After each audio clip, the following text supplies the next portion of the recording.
ಸಮಸ್ತ ಕನ್ನಡಿಗರಿಗೆ ನಮಸ್ಕಾರ. ಸೊ ಈ ವೀಕೆಂಡ್ನ ನಮ್ಮ ಪ್ರಯಾಣ ಗೌಡಗೆರೆಗೆ. ಹೌದು ವೀಕ್ಷಕರೇ, ಬೆಂಗಳೂರಿನಿಂದ ಆಲ್ಮೋಸ್ಟು 1.5 ಗಂಟೆ ಜರ್ನಿಯಲ್ಲಿ ನಾವು ಹೋಗುವಂಥದ್ದು ಗೌಡಗೆರೆಗೆ. ಗೌಡಗೆರೆಯಲ್ಲಿ ಬಂದುಬಿಟ್ಟು ನಮಗೆ ಚಾಮುಂಡೇಶ್ವರಿಯ ದೇವಸ್ಥಾನ ಇದೆ, ಚಾಮುಂಡೇಶ್ವರಿ ಸ್ಟ್ಯಾಚು ಕೂಡ ಇದೆ. ಸೊ ತುಂಬ ಚೆನ್ನಾಗಿದೆ. ಸ್ಟಾರ್ಟಿಂಗಲ್ಲಿ ಬಂದಾಗ ನಮಗೆ ಅಂದ್ಕೊಂಡಿಲ್ಲ ಎಷ್ಟೊಂದು ಜನ ಇರ್ತಾರೆ ಅಂತ ಹೇಳ್ಬಿಟ್ಟು, ಬಟ್ ಎಂಟ್ರಿ ಆದಮೇಲೆ ಗೊತ್ತಾಯಿತು ಇಲ್ಲಿ ಎಷ್ಟೊಂದು ಜನ ಇದ್ದಾರೆ ಅಂತ ಹೇಳ್ಬಿಟ್ಟು. ಹರಕೆ ಕಾಯನ್ನು ಕಟ್ತಾರೆ, ನವಗ್ರಹ ದೇವಸ್ಥಾನ ಇದೆ. ಸ್ಟಾರ್ಟಿಂಗಲ್ಲೇ ನೀವು ಇಲ್ಲಿ ಹಣ್ಕಾಯನ್ನು ನೀವೇ ಮಾಡ್ಕೊಬೇಕು. ಹಾಗೆ ಮುಂದೆ ಹೋಗ್ತಾ ಇದ್ದಾಗೆ ಅಲ್ಲೆಲ್ಲ ನೀವು ನೋಡ್ಬೋದು ಹರಕೆ ಕಾಯಿ ಕಟ್ಟಿದ್ದಾರೆ, ನಮ್ಮ ಶಿವನ ಇದಿದೆ.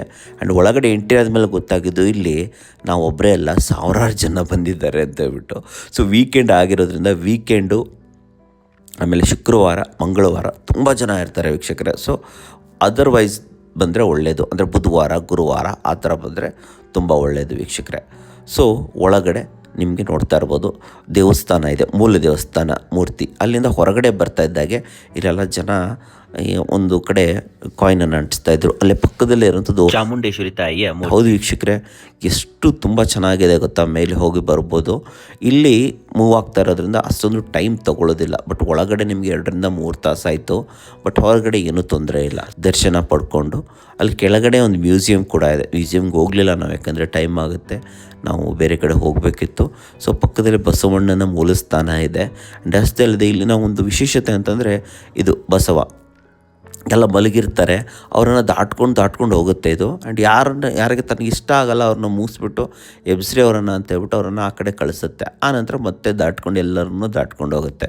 ದುಡ್ಡು ಕೊಡ್ತಾ ಇರ್ತಾರೆ. ಆ್ಯಂಡ್ ಅದನ್ನು ತಲೆ ಮೇಲೇ ದುಡ್ಡನ್ನು ಪಡೆದು ಪಿನ್ ಮಾಡ್ತಾರೆ. ಸೊ ದಾಟಿದ್ರೆ ಒಳ್ಳೆಯದು ಅನ್ನೋದೊಂದು ಇದು. ಆ್ಯಂಡ್ ಇಲ್ಲೊಂದು ಮೂರ್ತಿ ಇದೆ, ಬಸವನ ಮೂರ್ತಿ. ಅದ್ರ ಮೂಲಕ ತಲೆ ಮೇಲೆ ನೀರು ಕೂಡ ಹಾಕ್ತಾರೆ. ಇಲ್ಲೊಂದೇನೋ ಮಾಡೆಲ್ ಹೌಸ್ ಕೂಡ ಮಾಡಿದರು. ಸೊ ಅದನ್ನು ಕೂಡ ನೋಡ್ಕೊಂಡ್ವಿ. ಆ್ಯಂಡ್ ಇಲ್ಲಿಂದ ನೇರವಾಗಿ ನಾವು ಹೊರಟಿರುವಂಥದ್ದು ತಲಕಾಡು. ಹೌದು ವೀಕ್ಷಕರೇ. ಸೊ ಇದು ಮುಗಿಸ್ಕೊಂಡು ಮಧ್ಯದಲ್ಲಿ ಒಂದು ಊಟ ಮಾಡಿಕೊಂಡು ಹಾಗೆ ನಾವು ನೆಕ್ಸ್ಟ್ ಹೋಗಿರುವಂಥದ್ದು ಬೆಂಗಳೂರಿನ ಹತ್ತಿರದಲ್ಲಿರುವಂತಹ ಒಂದು ಬೀಚ್ ಅಂತಲೇ ಹೇಳ್ಬೋದು, ಅದು ತಲಕಾಡು. ಯಾಕೆ ಬೀಚ್ ಅಂತ ಹೇಳ್ತಿದ್ದೀನಿ ಅಂತಂದರೆ, ತಲಕಾಡಲ್ಲಿ ಕಂಪ್ಲೀಟ್ಲಿ ನಮಗೆ ಒಂದು ಬೀಚ್ ಫೀಲ್ ಅಂತೂ ಗ್ಯಾರಂಟಿ ಸಿಗುತ್ತೆ. ಯಾಕಂತಂದರೆ ಅಲ್ಲಿ ಸ್ಯಾಂಡ್ ಇದೆ ವೀಕ್ಷಕರೇ.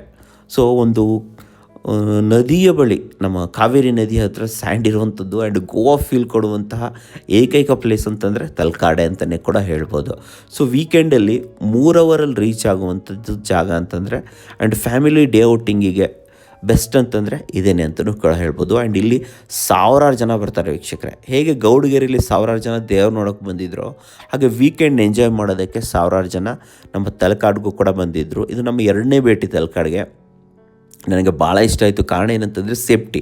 ಹೌದು ವೀಕ್ಷಕರೇ, ಇಲ್ಲಿ ನೀರಿದೆ ಅಲ್ಲ ತುಂಬ ಕಡಿಮೆ, ಅಂದರೆ ಆಲ್ಮೋಸ್ಟ್ ಅರ್ಧದಷ್ಟು ಭಾಗ ಅಲ್ಲಿ ರೆಡ್ ಫ್ಲ್ಯಾಗ್ ಹಾಕಿದ್ದಾರೆ ನೋಡಿ, ಅಲ್ಲಿವರೆಗೆ 4 ಫೀಟ್ ಹೋಗ್ತಾ 4 ಫೀಟ್ ಹೋಗುತ್ತೆ ಹೈಟ್ ಇದು ನೀರು.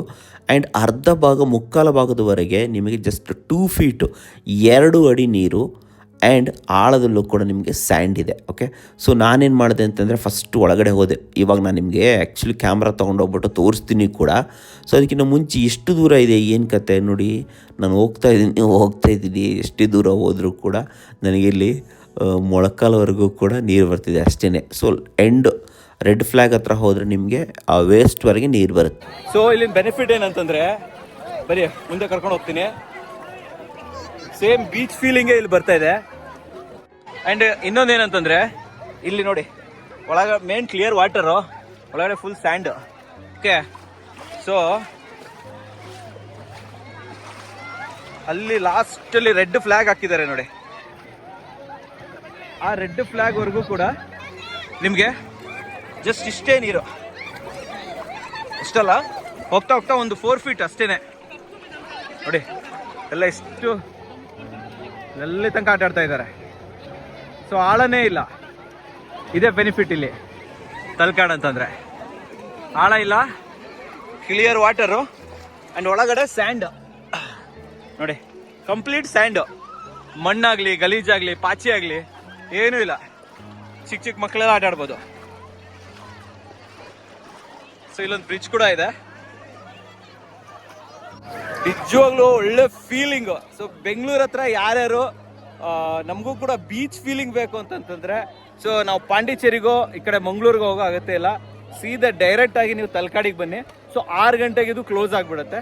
ಸೊ ಆದಷ್ಟು ಬೇಗ ಬನ್ನಿ. ಬೆಂಗಳೂರಿಂದ 3 ಅವರ್ ಜರ್ನಿಲಿ ರೀಚ್ ಆಗ್ಬೋದು. ಸೊ ಸೂಪರ್ ಫೀಲಿಂಗ್ ಎಲ್ಲ ತೊಗೊಂಡು ಸ್ನಾನ ಮಾಡಿ ಈಜೊಡ್ದು ಆಮೇಲೆ ಬೋಟ್ ರೈಡ್ ಇರುತ್ತೆ, ಓಕೆನಾ. ಸೊ ಬೋಟ್ ರೈಡ್ ಮೂಲಕ ನೀವು ಹೋದರೆ ನಿಮಗೆ ಅಲ್ಲೂ ದೂರದವ್ರಿಗೆ ಕರ್ಕೊಂಡು ಹೋಗಿ ಬಂದುಬಿಡ್ತಾರೆ. ನಾನು ಅವಾಗಲೇ ಹೇಳಿದೆ ತಾನೆ ನಿಮಗೆ.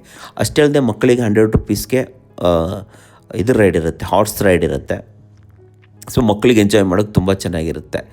ಸೊ ದೊಡ್ಡ ಮಕ್ಕಳಿಗೆ ಹಾರ್ಸ್ ರೈಡು. ಅಷ್ಟೇ ಅಲ್ಲದೆ ಒಂದು ಟೀ ಕುಡಿದು ಒಂದು ಬಜ್ಜಿ ತಿಂದ್ಬಿಟ್ಟು ಸೊ ನೆಕ್ಸ್ಟು ಅಲ್ಲಿಂದ ಬಂದಿರ್ತೀವಲ್ಲ, ಸೊ ಚಿಕ್ಕ ಮಕ್ಕಳಿಗೋಸ್ಕರ ಇಲ್ಲಿ ನೋಡಿ RC car raid, okay. Car jeep ಅಂತಲೂ ಕೂಡ ಹೇಳ್ಬೋದು, ಟ್ರ್ಯಾಕ್ಟರ್ ಕೂಡ ಇದೆ.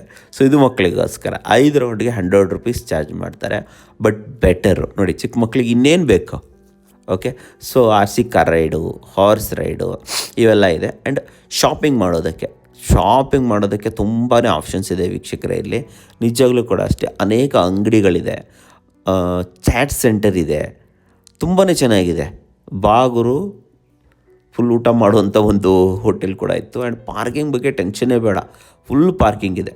ಆ್ಯಂಡ್ ಅಲ್ಲಿಂದ ಬರಬೇಕಾದ್ರೆ ಒಂದು 5-6 ಕಿಲೋಮೀಟ್ರ್ ಆದಮೇಲೆ ನಿಮ್ಗೆ ಸಿಗುವಂಥದ್ದು ನಿಮಗೆ ಇಲ್ಲಿ ಸನ್ಸೆಟ್ ಪಾಯಿಂಟ್. ದಯವಿಟ್ಟು ಯಾರು ತಲಕಾಡು ಹೋಗ್ತೀರಿ ಸನ್ಸೆಟ್ ಪಾಯಿಂಟ್ಗೆ ಬರೋದನ್ನು ಮರಿಬೇಡಿ. ಒಂದು 5:30, 6 ಗಂಟೆ, 6:30 ನಾವು ಬಂದಾಗಂತೂ ಎಷ್ಟೊತ್ತಾದರೂ ತುಂಬ ಲೇಟಾಗಿ ಸನ್ಸೆಟ್ ಆಯಿತು. ಸೊ ಇದು ಸನ್ಸೆಟ್ ಪಾಯಿಂಟ್ ತುಂಬ ಚೆನ್ನಾಗಿದೆ. ಆ್ಯಂಡ್ ಅದರ ಆ ಕಡೆ ನಿಮಗೆ ಒಂದು ರೆಸಾರ್ಟ್ ಕೂಡ ಇದೆ. ಸೊ ರೆಸಾರ್ಟ್ ಹೆಸರನ್ನು ಸ್ಕ್ರೀನ್ ಮೇಲೆ ಹಾಕಿರ್ತೀನಿ ನಾನು. ಆ್ಯಕ್ಚುಲಿ ತುಂಬಾ ಚೆನ್ನಾಗಿದೆ ರೆಸಾರ್ಟು.